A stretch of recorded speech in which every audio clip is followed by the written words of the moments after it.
Shalom, selamat datang di ibadah Early Morning Devotion. Mari sama-sama kita memuji Tuhan.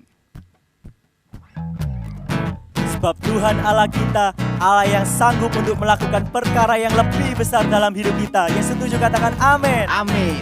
Haleluya. Apa yang tak pernah dilihat mata,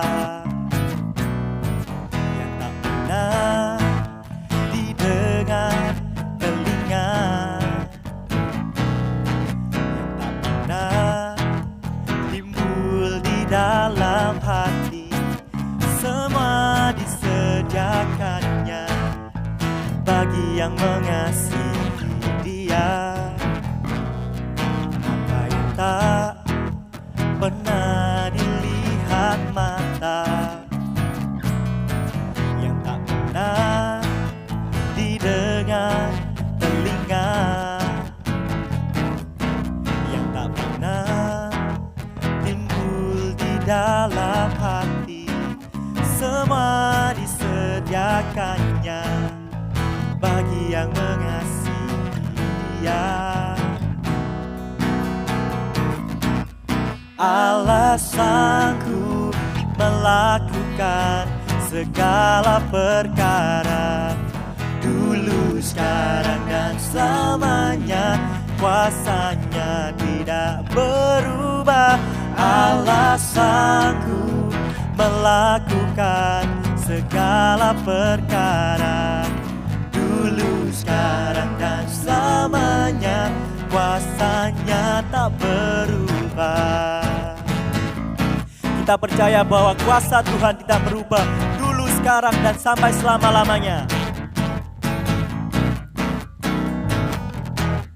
Apa yang tak pernah dilihat mata, yang tak pernah didengar telinga, yang tak pernah timbul di dalam hati, semua disediakannya bagi yang mengasihi Dia. Allah sanggup melakukan segala perkara, dulu, sekarang, dan selamanya. Kuasanya tidak berubah. Allah sanggup melakukan segala perkara, dulu, sekarang, dan selamanya. Kuasanya tak berubah.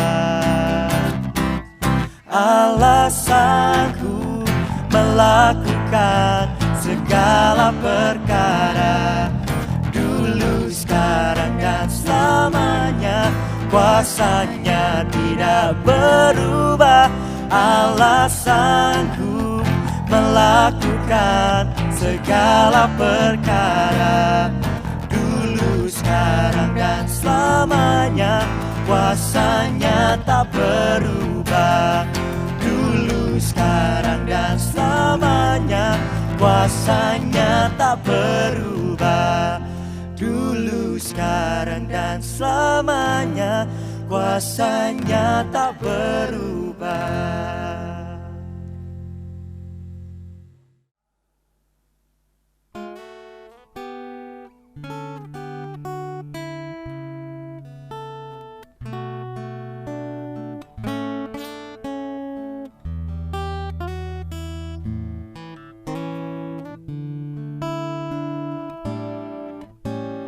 Kaulah yang ku rindukan,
Our Father, which art in heaven, hallowed be thy name.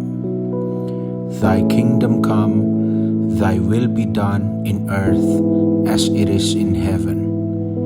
Give us this day our daily bread, and forgive us our debts, as we forgive our debtors. And lead us not into temptation, but deliver us from evil. For thine is the kingdom, and the power, and the glory, forever. Amen.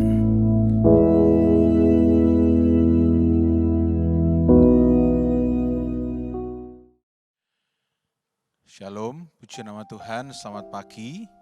Apa kabar saudara semua? Mari sebelum kita memulai aktivitas kita di pagi hari, kita akan sama-sama merenungkan kebenaran firman Tuhan. Dan mari saat ini kita buka bersama-sama di dalam 1 Petrus pasal 3. Kita akan baca dari ayat yang ke-10 sampai ayat yang ke-12. 1 Petrus pasal 3 ayat 10 sampai ayat yang ke-12.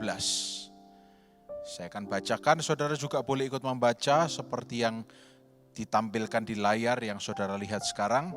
Kita baca sama-sama, 1, 2, 3. Siapa yang mau mencintai hidup dan mau melihat hari-hari baik, ia harus menjaga lidahnya terhadap yang jahat dan bibirnya terhadap ucapan-ucapan yang menipu. Ayat 11, ia harus menjauhi yang jahat dan melakukan yang baik. Ia harus mencari perdamaian dan berusaha mendapatkannya. Sebab mata Tuhan tertuju kepada orang-orang benar dan telinganya kepada permohonan mereka yang minta tolong. Tetapi wajah Tuhan menentang orang-orang yang berbuat jahat. Sampai di sini dulu. Nah, saudara, biar ini menjadi sebuah renungan bagi kita di pagi hari ini, bahwa di dalam Tuhan tidak ada yang namanya hari ini Tuhan moodnya lagi baik dan memberikan kita hari baik. Tidak ada yang namanya, oh Tuhan pencipta kita lagi ngambek, maka dia memberikan hari yang buruk bagi kita. Semuanya seakan-akan gagal, semuanya seakan-akan tidak berjalan dengan baik. Padahal firman Tuhan menasehatkan di sini bahwa barang siapa yang mau melihat hari-hari yang baik, dalam terjemahan bahasa Inggrisnya, he who would love life and see good days, melihat hari-hari yang baik, dikatakan ciri-cirinya atau syaratnya sebetulnya kita sendiri yang memegangnya. Kita sendiri yang memegang kendali. Kalau Anda mau melihat hari-hari kehidupan Anda baik, maka refrain your tongue, tahan lidah Anda dari mengucapkan hal-hal yang jahat atau tidak baik. Nah, mari sekarang kalau kita tahu bahwa di sekitar kita sedang tidak baik, jangan kita ikut-ikutan mengucapkan hal-hal yang tidak baik. Seperti halnya untuk kesekian ribu kalinya, saya boleh ingatkan saudara mengatakan mati aku, mateng aku. Saya akan sekali lagi pertanyakan pada saudara, siapa yang mau membunuh Anda? Kalau Anda mengatakan mateng aku, siapa yang menggoreng Anda, saudara? Tidak ada. Dan itu juga kalimat yang maaf, kata-kata yang sia-sia. Toh juga kalau Anda mengatakan seperti itu tidak akan segera terjadi. Hati-hati. Bahkan Amsal, coba kita lihat lagi, Amsal 18 ayat 21, apa yang dikatakan oleh Amsal. Coba kita baca sama-sama. Ini juga merupakan ayat yang sangat terkenal, sering kita baca. Saudara, coba kita lihat, dikatakan hidup dan mati dikuasai lidah. Siapa suka menggemakannya akan memakan buahnya. Jadi buah yang akan saudara makan, hasil atau kehidupan yang akan saudara nikmati sepanjang hari, itu tergantung dari apa yang Anda gemakan, apa yang Anda katakan. Kalau Anda katakan, aduh aku bangkrut, maka sesuai dengan doa Anda, sesuai dengan iman Anda, sesuai dengan kalimat Anda, terjadilah. Bukan Tuhan kurang berkuasa, tetapi kita tahu bahwa Tuhan Allah, Tuhan Roh Kudus, Tuhan Yesus itu pribadi yang gentle, yang tidak pernah memaksakan rencananya. Kalaupun mereka menyiapkan rencana yang indah bagi kita semua, tetapi kita mengatakan mati aku, bangkrut aku, maka itu yang akan menjadi celah bagi iblis, syaitan, setan untuk bekerja. Dan ketika setan mendengarkan, oh orang ini minta bangkrut, maka Tuhan tidak bisa memberi kebangkrutan, karena itu bukan modus operandi atau cara kerja Tuhan, tetapi itu adalah iblis yang bisa mengerjakannya. Setan itu tadi. Maka ketika setan mendengar, oh di perumahan ini, rumah nomor ini ada yang minta bangkrut. Ayo departemen bangkrut, kita kirim bangkrut sebanyak-banyaknya. Tetapi kalau Anda memulai hari Anda dengan memperkatakan life dan kehidupan, maka seperti Amsal mengatakan, your life is in the power of your tongue. Kehidupan itu ada, kuasanya itu ada di lidah Anda. Lidah kita itu berkuasa. Apa yang kita ucapkan akan terjadi. Walaupun mungkin tidak sesuai dengan perhitungan kita. Karena kita tahu bahwa kadang-kadang manusia itu oleh pergerakan zaman, kita cenderung untuk semakin ingin semuanya instan, segera terjadi. Padahal kita harus tahu bahwa kita itu terbatas, kita itu limited, kita itu tidak tahu yang terbaik bagaimana. Bagian kita cuma apa? Kalau engkau mau melihat hari-hari baik, maka kata-katakan yang baik. Kalau Anda mungkin bingung bagaimana mengatakan yang baik itu, perkatakan firman Tuhan. Paling sederhana saja, Anda membuka mata seperti pagi hari ini.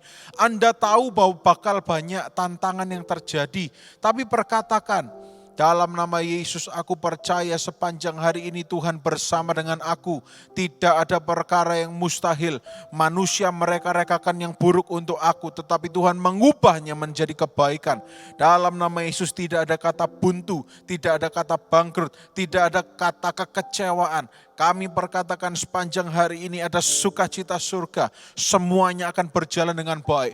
Dan masih banyak kalimat yang lain yang bisa kita katakan. Maka pagi hari ini pilihlah saudara. Would you like to have life or would you like to have death? Pilihan ada di tangan Anda. Pilihan ada di lidah bibir Anda. Seperti 1 Petrus tadi mengingatkan bahwa will you love your life? Dikatakan he who would love life. Kenapa kok dikatakan he would love life?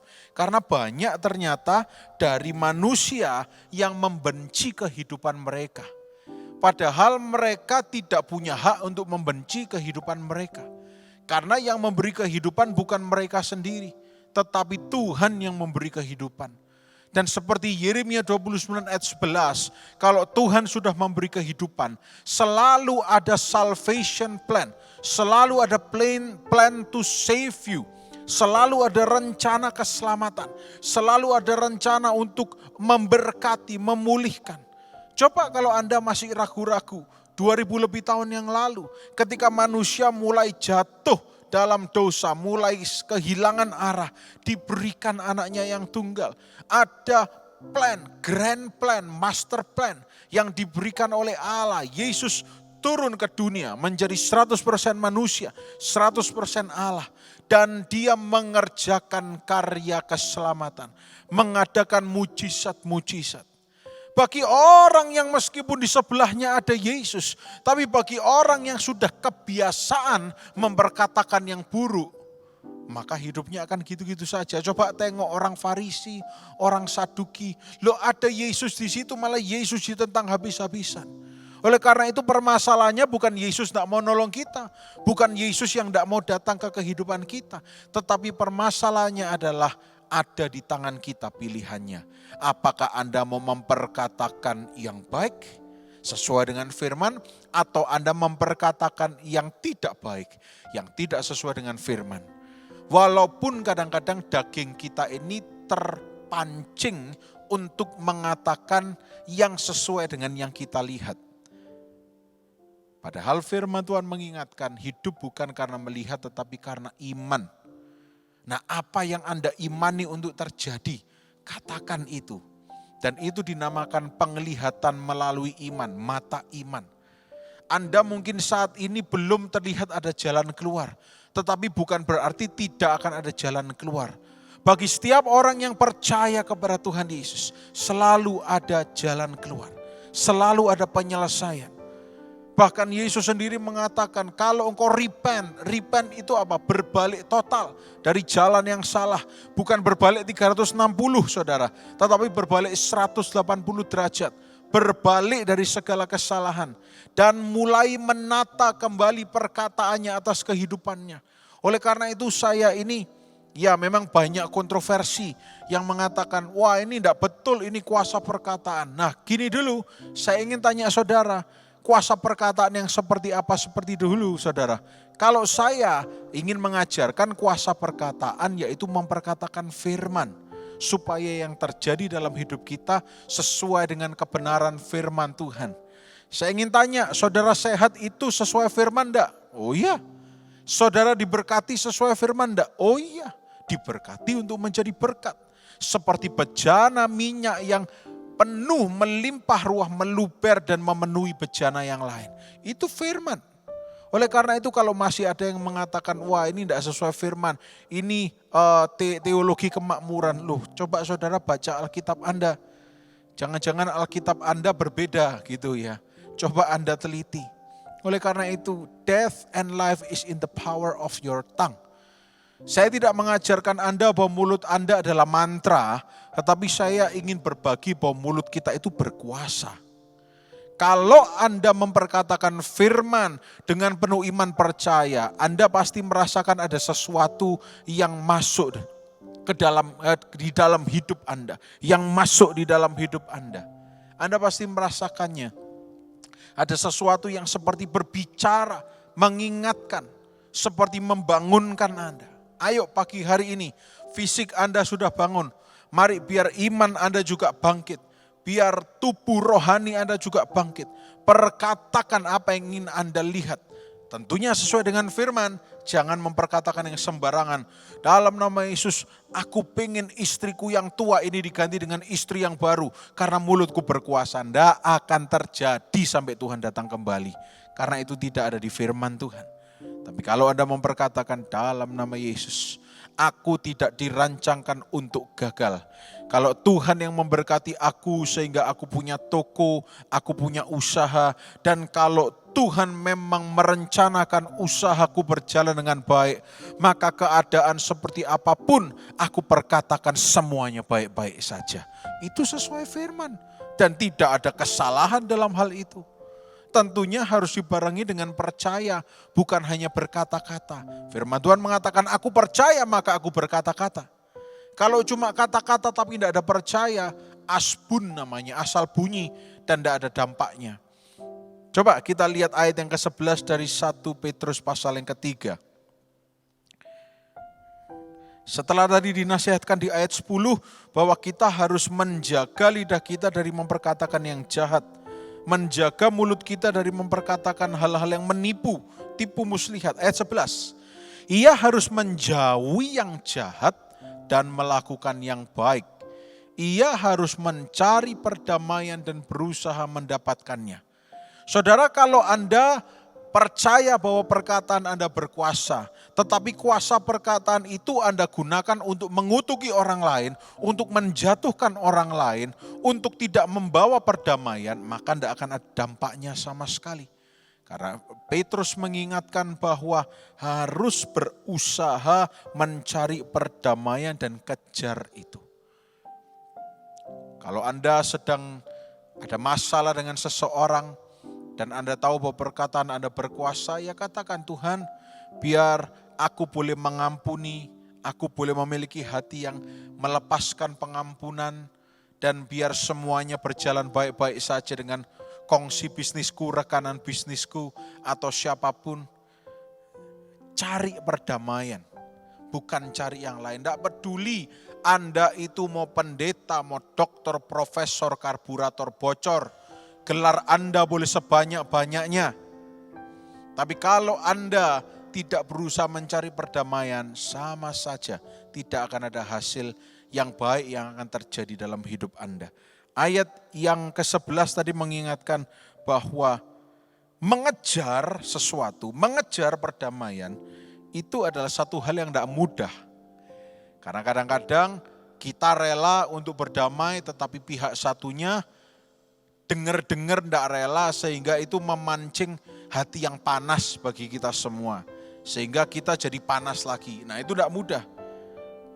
Tapi sebagai anak-anak Tuhan, kalau sudah diperintah oleh Bapaknya, maka kita harus belajar untuk melakukannya. Supaya apa? Supaya apa yang kita katakan, firman yang kita katakan itu berkuasa. Kalau enggak nanti Anda akan ditertawakan seperti anak-anak Skiwa. Ketika mereka berusaha untuk mengusir setan, setannya ketawa. Loh, kamu siapa guys? Petrus aku kenal, Paulus aku kenal. Lah kamu siapa? Kenapa kok mereka ditertawakan? Apakah mereka kurang doa? Bukan.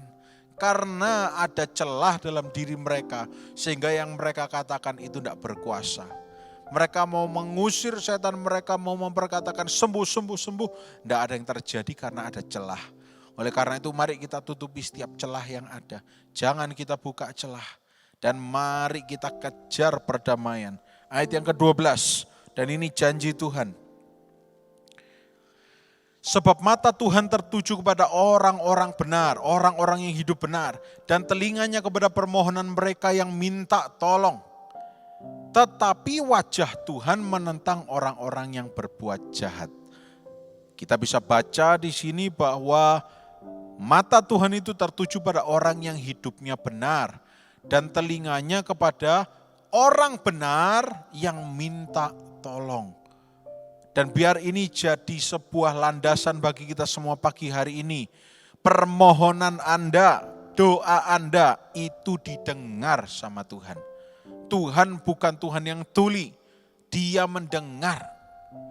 Bagian kita apa? Percaya bahwa Dia sudah mendengar. Nantikan Tuhan dan pertolongannya, kata firman. Nantikan Dia. Nantikan pertolongan Tuhan. Selama kita menantikan, apa yang perlu kita lakukan? Tidak buka celah. Dengan cara apa? Memperkatakan yang sesuai dengan firman Tuhan. Bukan memperkatakan kalimat indah. Bukan memperkatakan hal-hal baik. Tetapi memperkatakan firman. Oleh karena itu biar setiap hari hidup kita diisi dengan firman. Sehingga kita tahu apa yang harus kita perkatakan. Masuk di dalam firman Tuhan ada mati aku. Tidak ada kan? Matang aku tidak ada. Oleh karena itu apa yang ada di dalam firman? Diberkatilah orang yang mengandalkan Tuhan. Diberkatilah orang yang karena surga, karena Tuhan dia disiksa. Dan banyak saudara bisa baca di perjanjian baru. Bahkan perjanjian lama juga mengatakan diberkatilah orang yang mengandalkan Tuhan. Yeremia 17. Diberkatilah orang yang mengandalkan Tuhan. Tetapi ayat lainnya mengatakan terkutuklah orang yang mengandalkan manusia. Termasuk mengandalkan diri sendiri itu terkutuk. Tapi mari kita andalkan Tuhan. Pagi hari ini ayo kita mulai pagi kita sebelum kita beraktivitas. Percaya bahwa kita semua akan sehat sepanjang hari ini. Kita semua yang kita kerjakan dibuat berhasil. Dan apa saja yang kita impikan akan terjadi tepat pada waktunya. Karena kita punya Allah yang baik. Puji nama Tuhan saudara, biar renungan singkat ini boleh bersama-sama dengan kita di awal hari ini untuk bisa kita terapkan, kita perkatakan dan terjadi dalam kehidupan kita. Kita berdoa bersama-sama. Tuhan Yesus yang baik, terima kasih untuk renungan kebenaran firman Tuhan. Dan biar di dalam nama Yesus panjang hari ini kami semua sehat, kami diberkati, kami dibungkus dengan darah Yesus. Apa saja yang kami lakukan Tuhan buat berhasil dan mempermuliakan nama Tuhan. Dalam nama Tuhan Yesus Kristus, haleluya. Mari sama-sama yang percaya katakan amin. Selamat pagi, Tuhan memberkati.